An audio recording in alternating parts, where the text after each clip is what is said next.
Votre invité à présent dans la grande interview en direct sur Boursorama, c'est Stéphane Gigou, président du directeur du groupe Trigano. Bonjour. Bonjour. Merci d'être là avec nous en direct. Leader français donc du camping-car, leader européen, leader mondial. Non, je vais un peu vite là. Un petit peu vite, mais leader européen, oui. Combien de parts de marché en Europe? On ne commune pas exactement les parts de marché, mais on doit être entre 25 et 30%. C'est ça que j'ai vu, entre 25 et 30. Voilà. Mais sur le marché européen, il y a le groupe Imer, filiale de l'American Tour, et eux ils disent qu'ils sont premiers aussi. Ah donc bon, si tout le monde est premier, c'est que personne n'est premier. c'est que personne n'est premier. Non, le groupe Thor est à ma connaissance, deuxième. Alors, je ne sais pas après exactement qu'est-ce qu'ils prennent en considération. La part de marché, nombre de véhicules vendus. Oui, alors Nombre de peut-être qu'ils incluent certains autres véhicules qu'ils fournissent pour d'autres producteurs. Enfin, je sais pas. Bon. Mais en tout cas, nous, on est clairement des statistiques qu'on voit de l'association des constructeurs européens numéro 1. Alors, l'engouement des Français, des Européens pour les camping-cars ne faiblit pas, vous le confirmez. On entend partout boom des camping-cars, des ventes de camping-cars. Quels sont les chiffres? Parce que les chiffres, en général, ne mentent pas. Alors, le premier point, c'est que le secteur du véhicule de loisir, donc du camping-car, a une croissance constante sur les 10 dernières années. Ouais. Mais il y a une accélération. Année après. Est-ce qu'il y a une accélération? Voilà. Et ce qu'on peut observer, c'est qu'on avait auparavant une croissance, un cadre autour de 5-10%. Et là, on a quelque chose qui est en train de doubler, tripler. Donc, on peut s'attendre. Doubler, tripler. Voilà. Donc, non, mais il y a un effet de base aussi avec 2020, alors, la si on fermeture regarde, des concessions. Il y aura le marché va tripler. Le marché en Europe va tripler. Non, la croissance. Ah, la pardon. croissance, excusez-moi. La croissance. Donc, on arrive à une croissance quand même 15%. de Trigano. On va être à peu près à 20% de croissance. On a publié nos résultats du premier semestre. On était à 19% sur le véhicule de loisir. Et donc 20% de croissance des ventes sur le dernier semestre qui se clôture en février. On a un exercice décalé avec une clôture à fin août. Mais encore une fois, c'est un exercice, il y a l'effet, ce qu'on appelle les effets de base, évidemment, c'est pas un peu trompeur de... Non, parce qu'en fait, alors que le marché, disons, de la livraison au client final est fortement influencé par une livraison avant l'été, le marché, disons, de la production et de la facturation, pour nous, est lissé sur toute l'année. Et à fin février, on comparait à une période avant Covid. Donc, il n'y a pas d'autre effet. Est-ce que cette forte demande de camping-car, elle se retrouve finalement partout en Europe? Vous êtes présent Espagne, Italie, Allemagne, Royaume-Uni? Alors, on est leader ou numéro 2 dans tous les marchés européens, sauf peut-être la Suisse, qui a un marché un petit peu petit, un petit peu spécifique par son profil géographique. Et c'est une croissance qu'il y a dans tous les marchés, mais encore plus en Allemagne. En Allemagne, on observe une croissance nettement plus forte, on prédit double ou triple que dans les autres pays. Ouais, cette croissance qui a triplé encore une fois depuis le début de l'année en matière de vente, Stéphane Gigou, c'est des nouveaux clients, j'ai envie de dire. La crise vous a amené, vous a apporté une nouvelle clientèle. C'est des gens qui vous disent, voilà, on a peur de se contaminer en vacances. C'est quoi? C'est des gens qui réfléchissaient depuis très longtemps, qui disaient, j'ai envie d'y aller, puis maintenant qui passent à l'acte. Oui, c'est un petit peu ça. On a des nouveaux clients, donc, mais au profil socio-démo assez proche des clients historiques, c'est-à-dire qui sont un petit peu plus jeunes, mais on reste une clientèle qui a 50, 55 ans, plus. Qui doit avoir du temps pour pouvoir profiter de son véhicule. Et puis c'est un coût. Et on parle d'un budget moyen entre 50 et 60 000 euros ou plus. Et c'est des clients, pour pouvoir en profiter, s'en servent à peu près 70 jours par an. Donc, disons, ont besoin d'avoir le temps de pouvoir en profiter. Et c'est une nouvelle clientèle, mais au profil assez proche. Et c'est des personnes qui avaient pensé pendant un certain temps et qui aujourd'hui voient qu'avec un véhicule de loisir, ils peuvent avoir le sentiment d'une bulle sanitaire, même s'ils sont vaccinés, même s'ils n'ont pas de crainte majeure d'aller dans des endroits où il y a du monde, quand même, ils peuvent rester maîtres de leur environnement. Croissance donc qui va tripler a priori cette année pour rythme de croissance. Rythme de croissance, oui. Bon, il faut parler aussi de l'impact des pénuries de matières premières.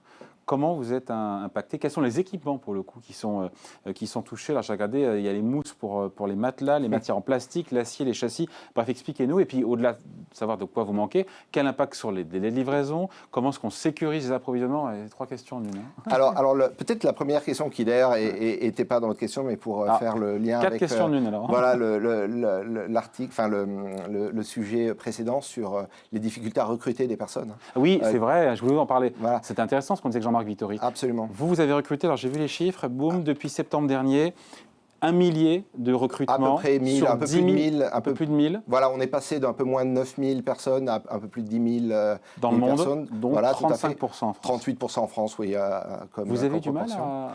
Écoutez, vous avez raison, dans les pénuries, ça rentre dans les pénuries, effectivement. On parle des pénuries de matériaux, de composants, mais aussi le capital humain. Pour monter des camping-cars, c'est une des activités qui demande un fort taux de main-d'œuvre. Ouais.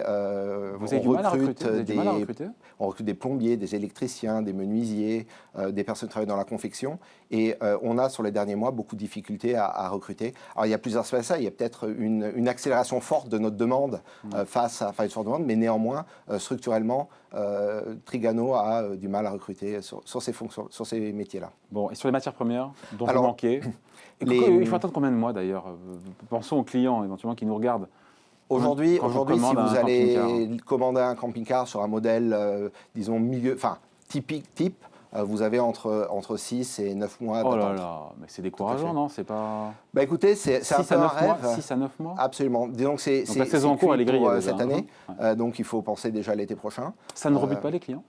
Écoutez, c'est un achat qui est quand même mûri et qui est réfléchi dans le temps. Et c'est un véhicule qui se garde longtemps aussi. Beaucoup de clients financent sur 10-15 ans. Donc un camping-car, même si en moyenne un possesseur a 3 camping-cars dans sa vie de camping-cariste, un véhicule ça dure plus de 20 ans. Donc c'est un achat qui est quand même bien réfléchi. Comment on peut avoir 3 camping-cars dans sa vie quand on commence à 50 ans? On achète un premier véhicule, parfois c'est un véhicule d'occasion, pour se faire un petit peu, comprendre comment ça fonctionne. Au bout de 2-3 ans, on s'est fait une idée. On va acheter son premier camping-car neuf, qu'on commande sur mesure, bien selon ses goûts. Et après, on arrive à 65, 66 ans, 68 ans. Et là, on s'achète le produit un petit peu abouti. Le camping-car de ses rêves. Voilà, un petit peu plus cher en termes de prix, en termes de finition, en termes de contenu. Les plus luxueux, ils sont à combien? Dans le groupe Trigano, on arrive à plus de 100 000 €. Et vous en avez combien? Je crois que c'est 60 000 oui, par an. Un véhicule de loisir dans l'ensemble, c'est 60 000 unités. De véhicules comme ça, on en vend quelques milliers. D'accord. Et il y a quoi dedans sur un véhicule, un camping-car à 100 000 on arrive à avoir, disons, déjà un volume important, un système de chauffage central, des volets... Une baignoire. Pas tout à fait, mais on peut avoir un parking à voiture dans le véhicule. On a toutes les commodités qu'il faut pour cuisiner, pour pouvoir être dans tous ces conforts, même des machines à laver. Bon, donc retard de 6 à 9 mois aujourd'hui quand on veut commander. Je ne sais pas si c'est retard, mais c'est attente. Attente. Quels sont les matériaux qui sont touchés, qu'on comprenne bien? J'en ai cité comme ça en vrac, qu'on comprenne bien à quel endroit dans le véhicule vous êtes en pénurie. Aujourd'hui, je pense que vous savez tous la difficulté du secteur automobile à produire par les problèmes de supply de microchips. Et à la base, nous construisons de microprocesseurs. De puces électroniques. Voilà, de puces électroniques. Donc, nous, notre véhicule est construit sur un châssis de véhicule utilitaire, dont nos fournisseurs, c'était Stellantis, donc l'ancien PSA et Fiat. C'est Renault, c'est Ford. Et eux sont en difficulté à fournir les véhicules comme sur toutes les automobiles en général. Après, il y a une tension sur le marché du bois, sur effectivement les matelas. Ça paraît paradoxal, mais la mousse des matelas, il y a une très forte activité aussi dans le secteur du meuble. Les gens changent leurs meubles avec cette période Covid, achètent des matelas, achètent des lits. Il y a des difficultés à avoir de la confection, des plastiques, de l'aluminium, de l'acier. Donc en fait, tous les composants sont sous forte tension. Et nous sommes dans une phase en fait, où nous augmentons nos productions. Donc en forte tension, augmenter les productions, c'est compliqué. Par exemple, je vois il y a des camping-cars et des caravanes. La répartition entre camping-car et caravane, c'est quoi? Sur le total, on a 12 000 caravanes par rapport au volume gramme. Donc c'est du 18%, enfin c'est moins de 20%. 80-20 quoi. Pour le camping-car. Bon. Et donc ça veut dire quand on est en pénurie, donc on réduit sa cadence de production. Alors quand on est en pénurie, bien sûr, on doit adapter. Ou alors on doit... C'est terrible, la demande est là et puis on ne peut pas fournir. On ne peut pas fournir ou on trouve le moyen, disons, d'être très flexible. Parce qu'un jour, c'est un composant qui manque, un jour, c'est un autre. Et là, je veux dire que les équipes Trigano du côté industriel et dans la production... Vous tirez les cheveux, c'est un petit peu un jeu où on regarde à très court terme qu'est-ce qu'on peut produire, comment on peut produire le mieux. Parce que derrière, on a des clients et on veut faire du chiffre d'affaires, mais aussi on a des clients de produits vendus. Donc on veut tout faire pour pouvoir livrer. Ouais. Donc c'est quasiment une task force au quotidien. Quotidienne, absolument. Vous savez, on est en pénurie, mais bon, comme on montrait, notre chiffre d'affaires sur le premier semestre... Mais il y aura un manque à gagner, il y a du manque à gagner quand même. Vous ne pouvez pas dire que les gens attendent, ils se disent, OK, il y a quand même des... Non ? C'est possible que des clients reportent leur achat et éventuellement ne concrétisent pas. Mais aujourd'hui, avec une croissance sur le semestre à 19%, qui inclut, disons, des phénomènes externes comme une cyberattaque qui nous a oui, j'ai vu ça. Qu'est-ce qui s'est passé ? Bon, on a subi une cyberattaque, c'était en février, avec demande de rançon. Comment ça se gère, ça? Ça se gère en lançant un comité de crise immédiat. Donc nous, ce qui était le plus impacté, c'était notre côté industriel. Et la faille vient d'où, au final? C'est difficile à savoir, vous savez. Mais vous avez payé? Non, on n'a pas payé. On est assuré, donc on est couvert pour nos pertes d'exploitation. Et on avait vous avez payé, mais vous ne le dites pas? Non, on n'a pas besoin, parce qu'en fait, on a repris assez rapidement. Hein. En une semaine, nos usines retournées, toutes, parce qu'on a des systèmes de backup très solides qui nous ont permis de repartir en production. Bon, bénéfice sur septembre-février qui a progressé de 70% à 150 millions d'euros, c'est plus que satisfaisant. Est-ce que la baisse des dépenses de marketing, de publicité, de salon, ça aide aussi à recréer de la marge? Marge record, 17%, je crois, pour le groupe. 11,1% de débit, enfin de résultats opérationnels. 17, c'est peut-être un peu ambitieux, mais bon, voilà. Absolument. Alors, ce qui s'est passé, c'est que face à une situation où on était hors vente, si vous voulez, dès le début de la saison, on a mis à la cape un certain nombre de dépenses qu'on estime entre 8 et 10 millions sur le premier semestre par rapport à un chiffre d'affaires d'1,360 milliard. Enfin, c'est pas ça qui fait le résultat non plus. Ça aide. Non, mais ça aide. Mais vous savez, c'est un petit peu une discipline aussi, hein, de se dire quand on n'a pas besoin d'investir dans quelque chose, il faut ne pas investir. Ça peut devenir pérenne. On se dit que finalement, avec moins de dépenses marketing, on a les clients qui sont le bouche à oreille, les clients qui viennent acheter. Ça peut... Alors, on ne pourra pas rester au niveau où on est arrivé cette année. Néanmoins, une réflexion ouverte par rapport à certaines pratiques marketing et de dépenses. Tout à fait. Dire que Trigano fait partie des gagnants de la crise, c'est excessif quand on voit, c'est vous qui le dites, une demande en plein boom. Alors dire qu'on gagne d'une crise comme une crise sanitaire, c'est un petit peu difficile à dire, mais sans aucun doute, Trigano, comme entreprise et comme activité, donc que ce soit sur le véhicule de loisir, que ce soit sur l'équipement de loisir, donc la remorque ou les accessoires ou le matériel de jardin, effectivement, une entreprise qui a, dès la reprise d'activité il y a un an, a pu bénéficier d'une très forte demande par rapport à nos produits. Très forte demande, boom de la demande, encore une fois, une croissance qui triple en rythme, mais pas d'objectif chiffré pour cette année? Non, ce n'est pas dans la culture de l'entreprise. Non, c'est parce qu'il y a quand même un petit côté paradoxal de se dire ouais, ça marche vachement bien, il y a un boom, mais en même temps, pas d'objectif chiffré. Non, ça veut dire aussi que vous naviguez toujours dans le brouillard aujourd'hui? Non, c'est pas qu'on Vous redoutez une quatrième vague ou vous faites confiance à la campagne de vaccination? Vous ne savez pas au final Écoutez, je pense que personne ne peut savoir. Nous, aujourd'hui, on a appliqué des règles sanitaires très strictes dans toutes nos usines et d'ailleurs, on n'a eu aucun cluster dans nos usines. Donc ça, c'est vraiment la preuve qu'avec beaucoup de discipline, on arrive à travailler dans un environnement compliqué.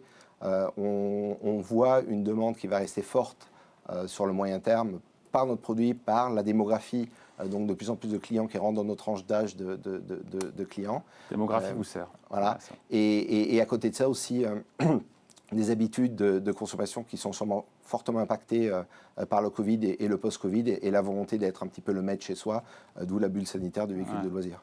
Après, on se dit que le retour à la normale sanitaire qui s'esquisse, qui s'entrouvre là, puisqu'on enlève le masque, etc., le couvre-feu qui est levé, est-ce que ce retour à la normale sanitaire pourrait, à contrario, vous pénaliser? Écoutez, je pense que le retour à la normale va plutôt nous aider, parce qu'en fait, grâce à votre véhicule de loisir, vous pourrez aller partout où vous voulez, de manière relaxée, mais mais le besoin de bulle sanitaire pourrait être moins prégnante. Peut-être moins prégnant, mais quand même. Être maître de son itinéraire, de son agenda, de pouvoir rentrer quand on veut, on va où on veut. Et grâce à la vaccination et disons à l'évolution de la pandémie, pouvoir faire ce qu'on veut. Bon, qu'est-ce que la pandémie a changé dans le fonctionnement du groupe? Des changements pérennes, évidemment, pas des changements liés à la crise. Qu'est-ce qui a changé, je ne sais pas, dans l'organisation, dans la façon de faire du business? En quoi la crise vous a changé? C'est arrivé en pleine crise, vous? Moi, je suis arrivé effectivement au 1er juillet, donc en pleine crise et tout de suite faire face à ça. Bon, je pense qu'il y a plusieurs aspects. Sans aucun doute, la dimension des achats et des appros est un sujet qui maintenant va être traité de manière nouvelle parce que je pense que personne n'a vécu une situation où il y avait pénurie sur tout, quand on voulait éventuellement on avait plus de besoins, d'avoir une difficulté, des grosses difficultés à acheter n'importe quel composant. Elle pourrait durer combien de temps cette pénurie selon vous? J'aurais dû vous la poser avant la question. Je suis pas un expert, mais on craint que ça dure au moins jusqu'à la fin de l'année. Une situation qui est au moins jusqu'à la fin de l'année. Donc dans les changements dans le management, encore une fois. Ça, donc quand même la manière de planifier l'activité. Deuxièmement, ça nous a fait retravailler notre organisation industrielle.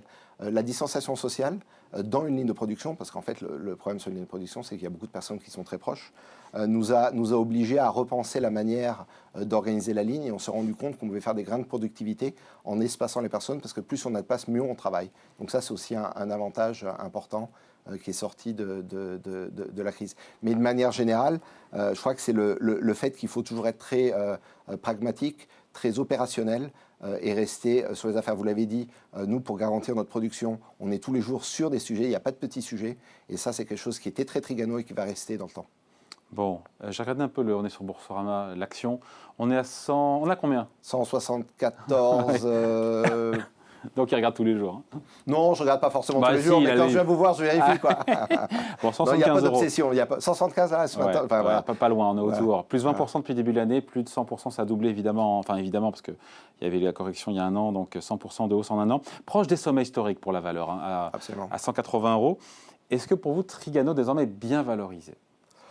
Alors, c'est toujours difficile à dire, hein, mais... C'est un niveau de cours qui vous satisfait. Est-ce que vous en avez sous le pied pour reprendre on ne cherche pas, enfin, je ne cherche d'aucune manière à piloter. Moi, j'aime bien avoir des investisseurs qui restent dans le temps dans l'entreprise et de la valoriser de la juste manière. Après, on n'est pas là à faire des déclarations. Quand on se compare par rapport aux autres, on se comporte plutôt bien. En termes de valorisation? En termes de valorisation, on se comporte plutôt mal. Ouais. On est plutôt sous-valorisé. Ah, vous êtes sous-valorisé par rapport à vos concurrents? Ouais. Et comment vous l'expliquez? Vous savez, on fait aucune action de fond, comme je vous disais, pour faire valoriser l'action. Et pourquoi?